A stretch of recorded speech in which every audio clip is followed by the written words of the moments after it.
అలాగే ఈ సంవత్సరంలో మీనరాశి వారికి ఎలా ఉండబోతుంది, వాళ్ళు చేసుకోవాల్సిన పరిహారాలు ఏంటి తెలియజేయండి అమ్మా.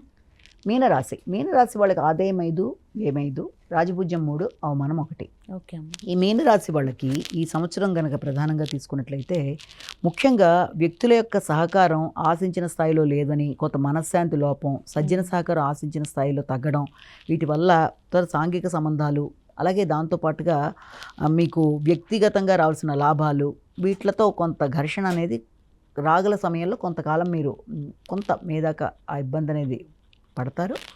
మేదాటి నుంచి మీకు వస్తున్న సమయం ప్రకారం ఏమవుతుంది అంటే గృహంలో వాతావరణం, అంటే గృహంలో సభ్యులు కానీ మనశ్శాంతి విషయంలో కానీ ఎక్కువ ఫోకస్ అనేది ఏర్పరచుకుంటారు. అంటే మిమ్మల్ని మీరు ఆలోచనలు చేసుకుంటారు. అంటే ఇంట్రోస్కోపిక్ అనాలిసిస్ టైప్లో మిమ్మల్ని మీరు విశ్లేషించుకుంటూ ఏంటి ఇల్లు వాతావరణం, అలాగే గృహ వాతావరణం, లేకపోతే వాహనాలు, ఇప్పుడు ఎలా ఉన్నాను, ఇంత ముందేంటి అని వీటి గురించి కొంత ఆలోచనలు అధికంగా చేయడం, దానికి సంబంధించి గృహానికి సంబంధించిన విషయాల్లో ఏదన్నా ఎక్కువ ఫోకస్ వీళ్ళకి, ఈ మెయిన్ రాశి వాళ్ళకి గృహానికి సంబంధించిన విషయాలు, వాహనానికి సంబంధించిన విషయాలు, స్థిరాస్తుల మీద ఆలోచనలు అనేవి చాలా అధికంగా ఉండడం అనేది, దానికి సంబంధించిన విషయాల్లో కొంత ఆకస్మికమైన ఖర్చులకి, అంటే వీళ్ళు కొనడం విషయంలో కానీ వాటిని ఏదైనా రిపేర్ల విషయంలో కానీ ఉండడం లాంటిది.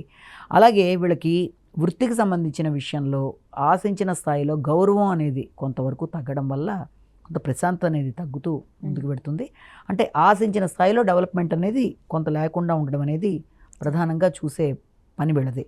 ఇక రెండోది ఏంటంటే, ఒకటి వీళ్ళకి ఆల్రెడీ ఏలినాట్స్ అని కూడా నడుస్తుంది, ప్లస్ ఇప్పుడు జన్మంలో కూడా రావడం బట్టి ఏంటంటే ముఖ్యంగా ఆరోగ్య విషయంలో ఎక్కువ ఫోకస్ చేయాలి.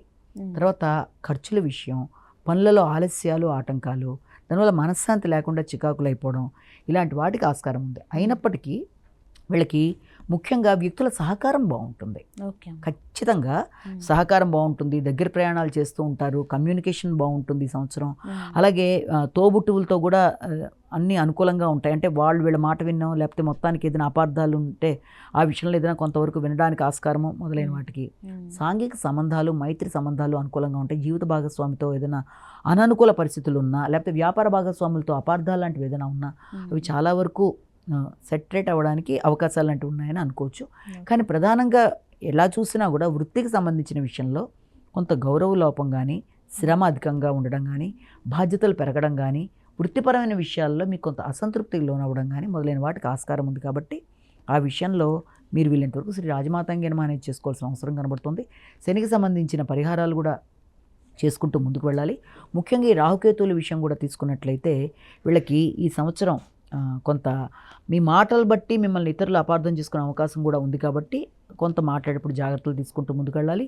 సాంఘిక సంబంధం, ముఖ్యంగా భాగస్వామి, మీ విషయాలతో పాటుగా సంఘంలో ఉండే వ్యక్తుల విషయంలో, అంటే ఎవరు మీ సాంఘిక సంబంధాలు ఉండే వ్యక్తులు, జీవిత భాగస్వామి, లేకపోతే మీ యొక్క వ్యాపార భాగస్వాములతో వారి గురించి కూడా ఆలోచించడం ఒకటి.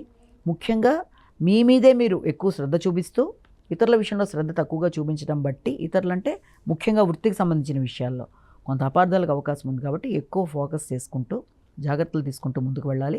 ముఖ్యంగా ఈ రాశి వాళ్ళు పాటించవలసిన నియమాల్లో కూడా మనం ఈ యొక్క శనికి సంబంధించిన దోష పరిహారాలు పాటించుకుంటూ, శనికి సంబంధించిన తైలాభిషేకాలు లాంటివి, అలాగే ఆవుకి నువ్వులతో ఈ యొక్క శివుడికి పూజ చేసి అది ఆవుకి బెల్లంతో కలిపి, ఇలా గర్భంతో లేని ఆవుకి నువ్వులు బెల్లం కలిపి శివుడికి పూజ చేసిన పెట్టడం ఒకటి.